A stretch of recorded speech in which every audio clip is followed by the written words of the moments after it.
So I think another thing on this too is I've kind of got a new idea when it comes to goals. Comparison trap here, is don't have any goals. Me too. And now I'm joking halfway because I'm not saying don't have goals. Have habits instead, right? Because we see, because you compare people goals like, yeah, my goal is to be this great, reaching 45 billion people over in my stadium when I do a televangelist conference. Whatever your goal is, right? That's my goal. Well, then you kind of get that mindset. I gotta beat their goal, right? Well, my goal is, and you start, trying to compare goals back and forth. And you try to kind of get in that. Well, you're doing this, I'm gonna do that, and there's nothing wrong with that. Having goals, I think you should have basic goals, but building habits instead, because goals aren't nothing unless you put something to them. Goals don't even really matter. The people who run races, the people who lose, and the people who win all had the same goal. Mm-hmm. The goal didn't matter. It was all the training beforehand, the consistency, the habits, their mindset too is a huge deal.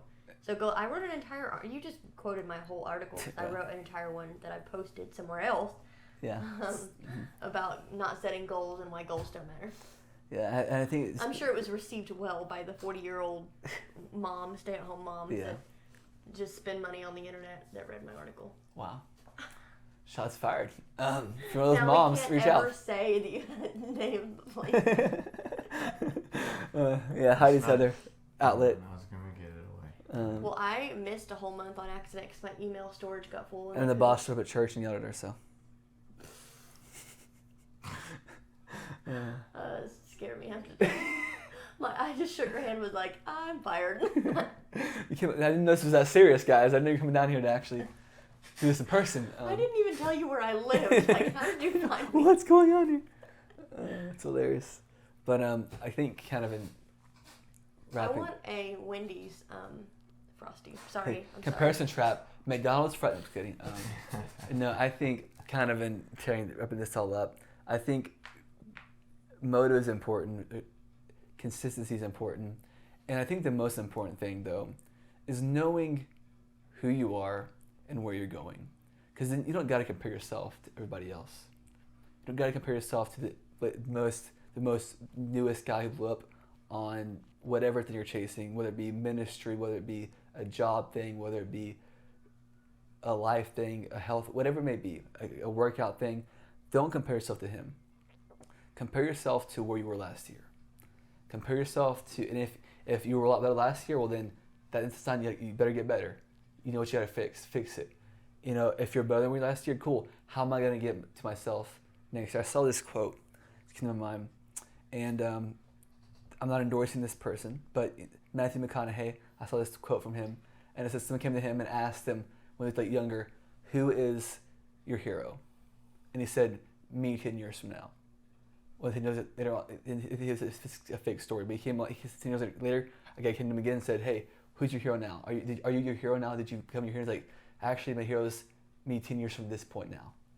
Basically, saying that I'm never gonna meet my hero. I'm never gonna reach my perfection, but I'm gonna keep on striving to get there. I'm comparing myself to me 10 years from now, and if I can meet that person 10 years from now, right now, and I'm better, then I did it. I'm more accomplished than I did it. And compare yourself to who God's calling you to be. One of the things that have changed my life, this is serious here, is I was in a class one time with Bishop, and he told all of us in his class to start praying this prayer. God, help me to see me, and I mentioned this before, God, help me to see me the way you see me. And I didn't pray it at first. I mean, I prayed it once or twice, but I just, moved on, put it aside. Well, then it kept on coming to my mind about a few months later, 6 months later or so, coming to my mind, and I thought, I'm going to start praying it now. And I started praying it consistently every day. And you may think I'm crazy, but it literally changed how I looked at myself. It changed what I was doing. It changed everything because it got me thinking about who I am, who God's called me to be. And if we would stop looking at ourselves who we are now and saying, well, I'm not this, I'm not that, I'm not this person over there, I'm not that person. No, God, how do you see me? Because God sees you as He's called you to be. He sees you at your potential. He sees you what you need to fix right now. And if you can see yourself the way God sees you, and keep your eyes on that, guess what? You're gonna make it. You're gonna reach where you need to be. It may not always be in your timing or in the way you want it to, But if you keep your eyes on who God's called you to be and obey His voice, guess what? You ain't gonna compare yourself to anybody else, because you'll be who you're supposed to be.